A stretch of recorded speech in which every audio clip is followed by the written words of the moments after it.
Ciao a tutti e ben ritrovati ai video di PhotoArt. Oggi parliamo di una fotocamera, una Canon 80D. Un paio di domande subito che vengono in mente. Cosa è migliorato rispetto alla 70D precedente?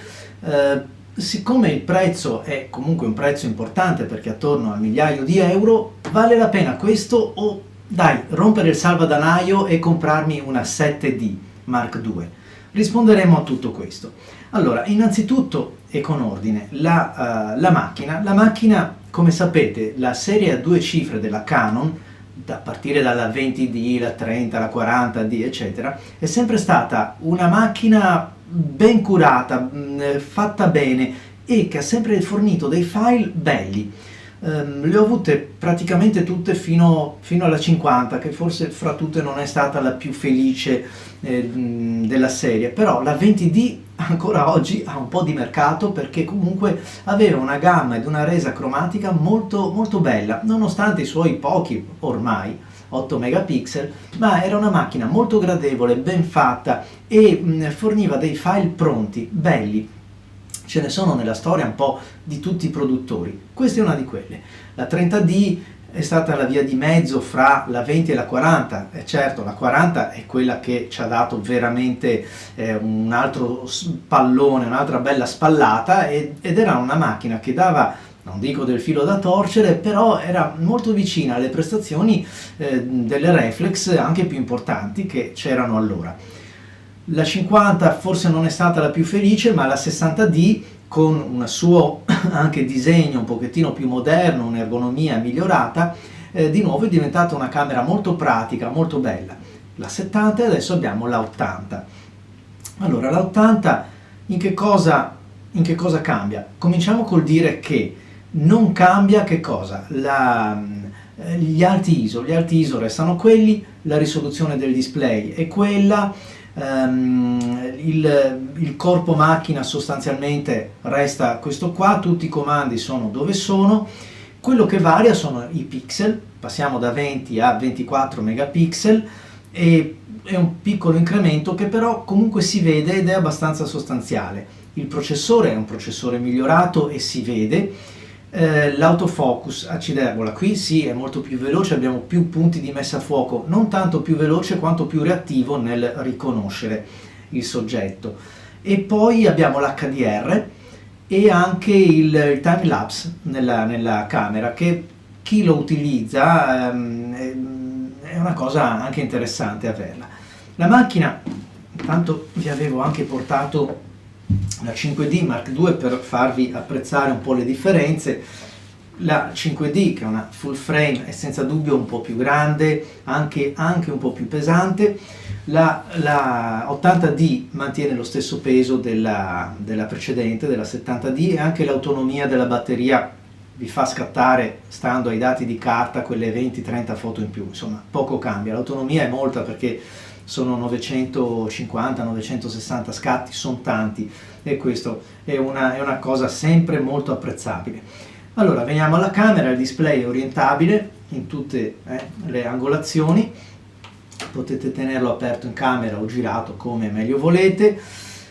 È una camera pronta, veloce, rispetto alle full frame sembra quasi più veloce. Quindi per cominciare a rispondere alla prima domanda, che cosa cambia, che cosa migliora, rispetto alla 70D le cose migliorano, sì, anche il file è più bello, è un po', sembra fatto da una fotocamera migliore, quale questa è. Quindi il reale guadagno c'è, poi nel video state vedendo o vedrete delle immagini riprese con questa. Avevo come muletto fino a qualche tempo fa una 760D, e il vantaggio rispetto a questa, il vantaggio di questa rispetto a quella è davvero notevole, anche nella possibilità di settare gli ISO, di lavorare anche con multiformato sia JPEG che RAW, sono davvero tantissime le migliorie. La macchina è una macchina comunque solida, bella, ma questo anche la 60, anche la 70, ormai sono fatte bene, non si può chiedere di più a una fotocamera. In effetti, per chi non ha esigenze particolari, con una fotocamera come questa fate tutto e di più, e veramente anche molto bene. Anche i video, In questo caso abbiamo un vantaggio da una parte rispetto alla 70D, non abbiamo i 60 fotogrammi o 30, ora non ricordo, rispetto alla 70D, quindi diciamo che comunque l'avanzamento è innegabile. Resta una domanda che anch'io mi sono fatto quando sono andato per acquistarla, se valga la pena spostare un po' il budget, che non è poco perché da 1000 euro dobbiamo portarci a 1500 euro, per comprare una 7D Mark II. Allora, la 7D Mark II io l'ho scartata personalmente, l'ho scartata anche a malincuore, ma scartata, perché come macchina è nettamente superiore sia per la tropicalizzazione, per come è fatta, e senz'altro è molto più robusta anche come longevità, questo è fuori dubbio.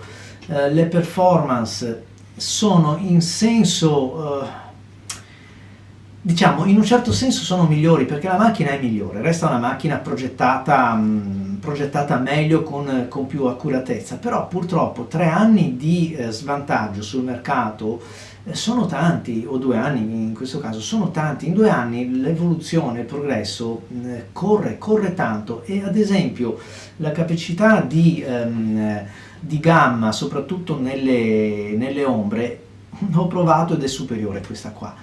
C'è niente da fare, un po' perché ha più pixel e sappiamo che dove non arriva la bontà del sensore arrivano i pixel in aiuto. È un po' come dire, dove non arriva la coppia di un motore arriva la potenza. Si possono progettare con idee diverse, però poi alla fin fine c'è sempre un punto d'incontro. E allora tutto sommato mi sono risparmiato 500 euro prendendo una macchina più nuova, con delle performance che sono superiori solo per il fatto che è più nuova, non perché i file di una 7D non siano belli come questi, anzi nelle condizioni dove lavoriamo al limite, senz'altro la 7D ha da spendere ancora le sue parole, perché è una macchina veramente molto bella. Aspettiamo di vedere il prossimo modello. L'altra domanda che molti si faranno è questa, cioè ma che distanza c'è, che differenza c'è in termini di file scattando con un obiettivo un 17-55 e un 24-70 invece su una full frame? C'è differenza? Vale la pena spendere più soldi per prendere una reflex full frame? La risposta spetta sempre a voi. Chi non ha problemi di borsellino lo lasciamo fuori perché potrà spendere come vuole e quello che vuole. Per noi che cerchiamo di farlo con un occhio alla spesa, quindi in maniera opinata, sì, la differenza c'è ed è tutta a favore del full frame. Una 5D Mark II, una 5D con i suoi pochi pixel rispetto a questi, cioè la metà, comunque fornisce dei file più belli perché innanzitutto gli obiettivi sono diversi. Gli obiettivi sono diversi, sono concepiti per una macchina a pieno formato, quindi anche con un tipo di sfocatura, con una resa diversa, e poi c'è più ampiezza del sensore. Cioè non è solo il pixel, è il sensore che è più ampio, è la stessa differenza che c'è tra una reflex full frame e una digitale a medio formato. Anche a parità di pixel, avendo diodi con la testa più grande, risulterà sempre più bello qualitativamente il file di una macchina a medio formato digitale. Quindi la differenza c'è, è questa, però è anche vero che dipende come la usiamo e per cosa la usiamo, perché onestamente molti servizi che poi finiscono soltanto sul web o in una appunto web gallery oppure a 1500 pixel, basta e avanza con questa. È una macchina veloce, pronta, molto attenta nell'esposizione, ottima nell'autofocus, direi che non si può chiedere di più. L'autonomia c'è tutto, il peso è un peso più che accettabile ed è una macchina solida, attaccata anche ad obiettivi importanti come un 300 mm, si comporta benissimo. Direi che la macchina è promossa sotto tutti i fronti. Aspettiamo di vedere la prossima ammiraglia della serie 7, la 7D che verrà, e casomai la 90D che succederà a questa. Vi ringrazio per aver seguito i video, vi invito a seguire quelli che verranno e un caro saluto a tutti. Ciao!